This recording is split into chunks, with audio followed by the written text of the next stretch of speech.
In this video, we're going to talk about everything you need to know about Palo Alto. I'm going to walk you through a map of the city of Palo Alto so you can get a good idea of what Palo Alto is about, from the neighborhoods, the schools, place to eat, and things to do. So if you're new to this channel and you want to know everything there is about living in the Bay Area, then make sure to subscribe below and tap the bell for notifications so you can be the first to know what it's like to live here in the Bay Area. Hey, my name is Austin Lee. I'm a local real estate agent here in the Bay Area, and I specialize in helping people like you navigate the Bay Area real estate market and find their perfect home. So whether you plan to make that move in 9 days or 90 days, feel free to send me an email or send an appointment with me on Calendly, and I'd love for the opportunity to serve and help you. All right, let's jump on my computer and I'll show you around the city of Palo Alto. All right, here we are. This is the city of Palo Alto. So I'm gonna give you a little bird's eye view, give you a little more context. So Palo Alto is actually near like the center, maybe towards the south of the peninsula. And it's actually part of Santa Clara County. And it's like the most north part of Santa Clara County. So I'm gonna give you a zoom in again. So even though many people associate Stanford and Stanford University with Palo Alto, by the true definition of the Palo Alto city limits, Stanford's actually not part of Palo Alto. Stanford's actually its own, like considered its own city, but the two have a really good relationship. So it's not like, that's why you'll see like Stanford Market stuff as like, oh, part of the city of Palo Alto, but by its true city definition, it's actually not. Stanford and Palo Alto are separate cities. Now, from the size of Palo Alto, you go Highway 101 up here, it's about 4 to 5 miles. And then you go north to south here, it's also about 5 miles. So overall, Palo Alto is about 25 square miles. And from the west of Palo Alto, you're gonna have Menlo Park, and then you also have East Palo Alto. And then east of Palo Alto, you're gonna have the cities of Los Altos and Mountain View. Now, some highways to be familiar with Palo Alto is obviously what runs through Palo Alto is gonna be Highway 101. So Highway 101, it's one of the main highways here in the Bay Area. And you go up north, it's going to take you to cities like San Mateo, South San Francisco, here San Francisco International Airport, and also the city of San Francisco, which is about 45 minutes away. So it's really convenient to get to this SFO. Also, to go the other way, Highway 101 goes south, goes to San Jose in about 20, 30 minutes. There you have another airport called San Jose Mineta International Airport. So that's a little bit smaller airport, but you can go for domestic flights like, say, Seattle, Los Angeles, Las Vegas, and stuff like that. So it's really convenient that Palo Alto's in between both Silicon Valley and San Francisco, also in between SFO, which is a big international airport, and also San Jose Airport as well. Now, if you want to drive up to the East Bay in Palo Alto, most people are going to take here. You can see Highway 84. So this is called the Dunbar Bridge. So yeah, if you have to work in Fremont and stuff, this is probably the fastest way versus taking the circle. But keep in mind that if you're going to go back Highway 84, going from east to west, there's going to be a toll fee you're going to pay, and that's about like $10. So definitely, if you maybe even work here, Milpitas, maybe south of Fremont, it might be a better idea to take Highway 237. The 237 will be free in both directions, so that's something to be familiar with. Another highway that you want to be familiar with is Highway 280. So Highway 280 is on the very south end of Palo Alto. You can see you go down this Page Mill Drive. You'll also connect to Highway 280. And 280 pretty much runs parallel to Highway 101. It takes you both up to San Francisco and San Jose, depending when you go north or south. Another big road about Palo Alto you want to follow is Highway 82, which is also El Camino Real. And this isn't like a traditional highway, but this is the kind of road with a lot of commercialized streets. So there's going to be a lot of shopping or restaurants or, kind of places you just need to run errands. It's going to be very residential. And I'll go a little bit more in detail in the rest of this video. So now more about the city of Palo Alto. Palo Alto has a population of about over 70,000, you can see. And the median household income is about 184,000. And at the time of this video, the median home price of the home in Palo Alto is about 3.41 million. It's about 14 days on the market. So it's definitely one of the most expensive areas actually here in the entire Bay Area, because right now, if you give you context, the median sales price in the San Jose metro area is about $2 million. So Palo Alto is definitely one of the premium parts of the Bay Area, and we'll talk about a little bit more later why it is. Now, if you exclude single-family homes, it gets even a little more expensive. This past month, there was 34 closed sales, and the median sales price about $3.7 million, and about 11 median days on market. So you can see it's still a very hot market. But you can also see, based on the statistics from last year, the median sales price was about 3.17.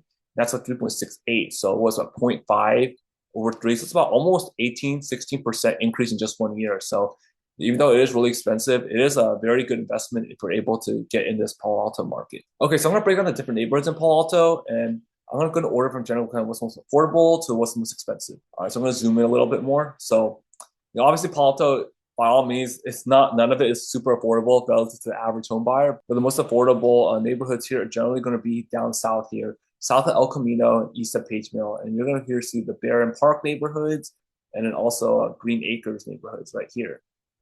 Now, in terms of neighborhood vibe, these are more like the semi-rural charm with quiet streets, minimal sidewalks, and from a housing standpoint, you're going to see like older ranch style homes, also Eichler style homes, and some custom builds. So definitely, if you're a home buyer, you're gonna get a good diverse range of architectures and lot sizes. Also, it's also great for children because you see Henry Gunn High School is also here in this neighborhood. So definitely, if young kids, it'll be very convenient to live in this neighborhood. Driving to school is only gonna be maybe under 10 minutes max and stuff. So also very convenient. You can also see there's a middle school here. I also believe you zoom in, there's also some elementary schools here in this area. So this is definitely really good for young families. But yeah, overall, just very quiet, very residential, not kind of further away from most of Palo Alto amenities compared to other neighborhoods, but it's still a very solid neighborhood. By all means, it's not like a bad neighborhood, it's just one of the more affordable ones. Now, if we go more north of El Camino, we're on the other side of El Camino. Now you're going to hit some other family-friendly suburban neighborhoods. So we're going to talk about this Midtown neighborhood. See this Palo Verde neighborhood, also Fairmeadow and Green Meadow neighborhoods. So again, these are also kind of similar to the Barron Park and Green Acres. Again, very family friendly, very focused on suburban lifestyle. You also have access to a lot of parks around this here. Also closer to Highway 101, which is a little bit more of a convenient. You're a little more connected to the rest of the Bay Area. The 280 is, I guess, it also goes north south, but it's a little bit further away. It's kind of more west, closer to the mountains. So and that's why this area is a little bit more valuable compared to the Barron Park Green Acres neighborhood. But in terms of the housing, again, you're going to get a good mix, again, of just mainly single-family homes as well, one-story homes. Particularly if you go to Fairmeadow and Green Meadow neighborhood, you're going to get a little bit more of the Eichler-style home. It's with a certain design of a home that was very popular in the 1950s and 1960s. Kind of one story, kind of a very flat roof. You don't want that triangle roof. It's going to be like a flat roof and stuff. So, and plus the designer is from I believe from Palo Alto, so that's why this area in particular has very high density as Eichler style homes. So that's something that's more unique about the area. But other than that, it's gonna be very residential, really great for young families because you're gonna have some schools nearby too as well. All right, next neighborhoods I want to talk about is the academic and university adjacent neighborhoods because obviously Palo Alto is very close to Stanford University, so there's a lot of neighborhoods that are kind of catered to that. Say the downtown north neighborhood right here. You also have the University South neighborhood around here, kind of really close to downtown Palo Alto. And also another place called College Terrace. So I think these are kind of three more neighborhoods that are kind of more focused. You can see it's kind of right along the border of Stanford University. So I think the vibe of these neighborhoods is going to be very close. You're going to feel like you're close to universities. It's very walkable. It feels very vibrant. And yeah, it's definitely just going to, I guess, feel like everyone's really smart because you're around like intellectuals and stuff. And the homes here kind of range from you have charming bungalows, kind of little smaller single family homes. And because it's more walkable, the roads are going to be a little more narrow, a little bit smaller, but it's great because things are a little closer. It's really easier just to be close to campus and see here. Or if you're in the University South or downtown North, you're going to be very close to the downtown Palo Alto. So there's a lot of nice restaurants and shopping. And I'll get more into detail about that more later. But yes, ideal for definitely if you're studying. You're a student, you're a young professional, you still want to be around that college scene. And those who just want to enjoy a more walkable, vibrant neighborhood with, easy access to urban amenities. Now, if you want to call the most premium expensive neighborhoods in Palo Alto, it's definitely very, very expensive, but I would definitely say it's the Professorville neighborhood, the Crescent Park, and Old Palo Alto. So you can see it's still pretty close to downtown Palo, not super close compared to downtown Northern University South, but still relatively close. It's still relatively close to Stanford University, but it's also just a little further. We get a little bit more privacy. It's going to be a little bit less walkable. But yeah, anyways, the vibe of these type of neighborhoods, we're going to feel upscale. It's going to feel very historic. It's going to still feel very prestigious. Professorville in particular, you're going to see a lot of craftsman style homes. So more of the older style homes with little the houses with the front porch and the angular roof and stuff. And they'll be a little bit smaller. Now, if you look at the most expensive neighborhood in Palo Alto, you're definitely going to be the Old Palo Alto neighborhood. So again, it's not going to look too actually fancy compared, I would say, you would think, because the homes still look kind of small from the outside. They don't take a lot of curb driveway space, but you're going to get a good mix of very new modern developments. And also the homes, even though they look small from the front and the back, they have like 7 bedrooms even. So literally, I've seen homes like in like over $10 million even in this range. So definitely, this is one of the most expensive neighborhoods in Palo Alto. I haven't really talked about Crescent Park, but Crescent Park kind of in between that Professorville and Old Palo Alto. But again, from a similar vibe, you can even just see from the roads, see how wide these roads are compared to here. So you get a little more space, and yeah, these are still very nice neighborhoods, definitely in Palo Alto. Now, from a school standpoint, almost all of Palo Alto is served by the Palo Alto Unified School District. So you can see here, I'm going to zoom in a little bit. There's a bunch of elementary schools around this area. So yeah, you see different zones. You can see there's like what, 10 different zones that go to different elementary schools. And then you go to middle schools, I believe there's about 3 middle schools. So but you have Stafford Middle School, you have Fletcher Middle School, and Green Middle School. And then from high school, you have 2 very prestigious high schools. You have here in this yellow part, you have Gunn High School. And on this other side here, you have Palo Alto High School. So generally the border, a little bit more confusing compared to most cities generally. So let's say north of Loma Verde around Highway 101, you'll go to Palo Alto. If you're south of it, you'll go to Gunn. And then you'll see this divider literally on this creek. So it's kind of tricky here. There's not actually one main street divider that you'll know whether you're on the Palo Alto side or on the Gunn side. But yeah, I go down Oregon Expressway. That's also the one divider in Alma Street. Now, both of these high schools are both very prestigious. So Gunn High School has a 9 out of 10 on the Great School ratings, a 10 out of 10 test scores. Palo Alto has a 10 out of 10 on the Great School ratings, 10 out of 10 test scores. But even 9 out of 10, 10 out of 10, I would both say they're both very, very reputable. Some of the best high schools we have here in the entire Bay Area. So you can see, yeah, pretty much if you saw a map of Palo Alto, you can see this map here in the school district, pretty much 95% of Palo Alto will be served to a Palo Alto Unified School District school.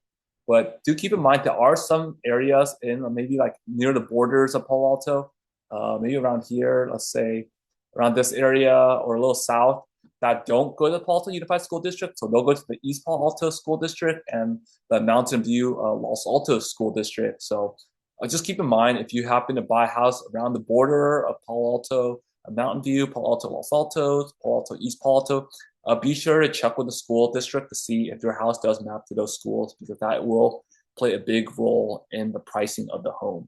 Now, in terms of private schools, most private schools in Palo Alto generally only go K through 8 because public schools are one of the best here in the Bay Area. So there's really no reason for most residents to send their children to a private school in Palo Alto.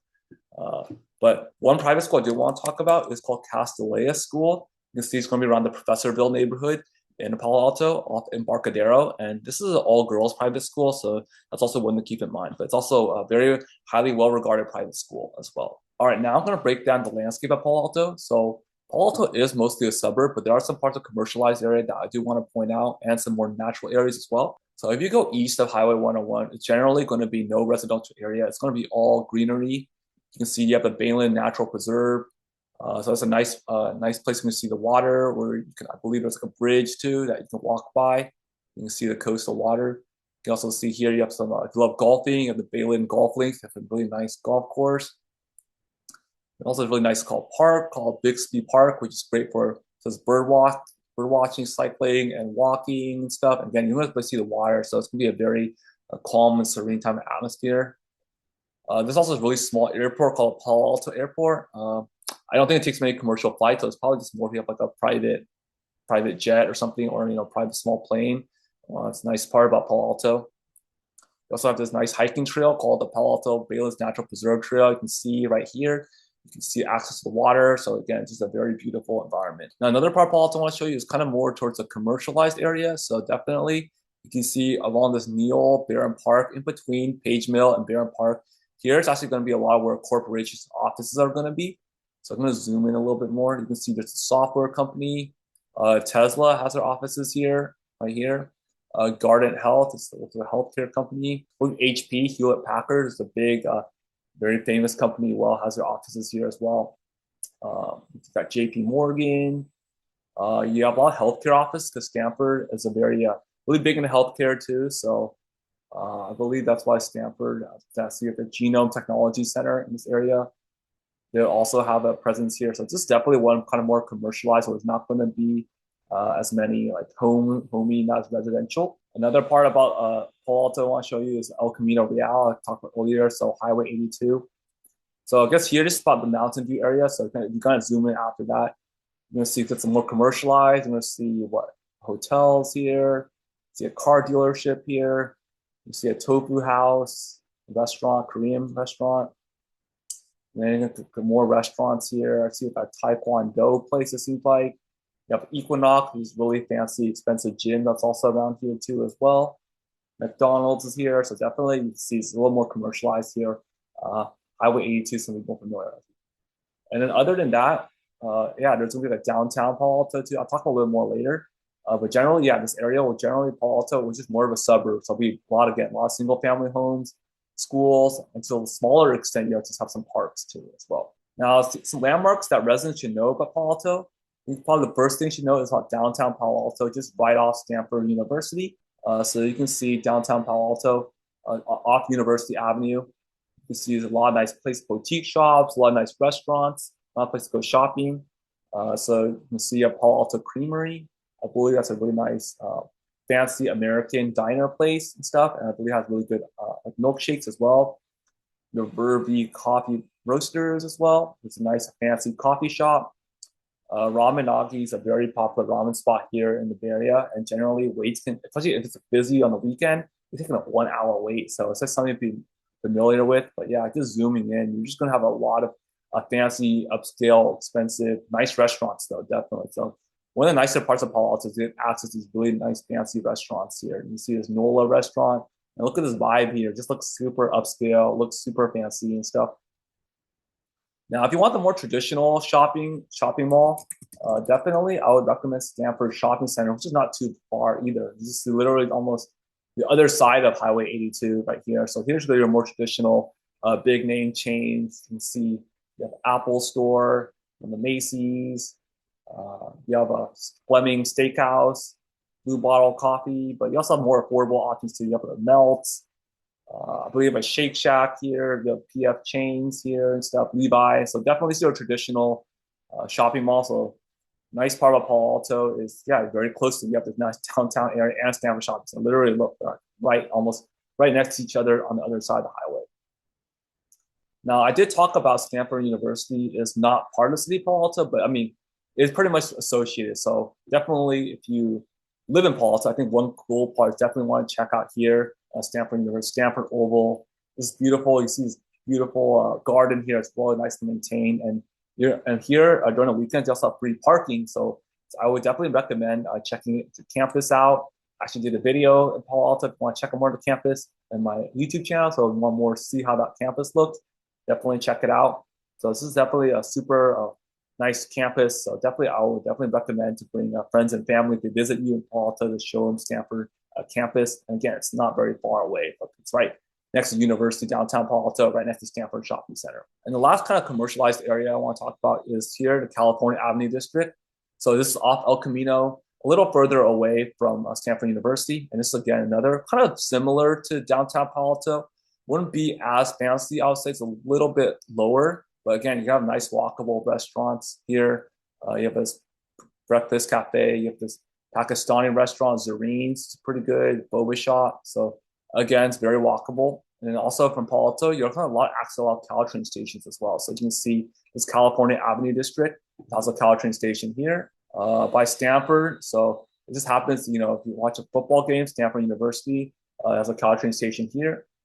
I believe there's another Caltrain station right off of downtown Palo Alto here. So Palo Alto is also very friendly for commuters. I believe this Palo Alto station is actually one of the busiest Caltrain stations here in the entire, other than the San Francisco one near Oracle Park. So definitely Palo Alto is a very convenient place if you want to go across the Bay Area because you're closely located to Silicon Valley and closely located to San Francisco. So with that being said, hopefully this gives you a better understanding of what living in Palo Alto looks like. I could always go more in depth, but I felt this one, we got the main stuff. So, but of course, if I am missing something, feel free to drop in the comments. So again, if you're thinking about buying a house in Palo Alto, feel free to set an appointment with me on my calendar, and I can hop on a screen share like this, and we can discuss more in depth what will be best for you and your family situation. So with that, let's stay connected, and I'll see you in the next video.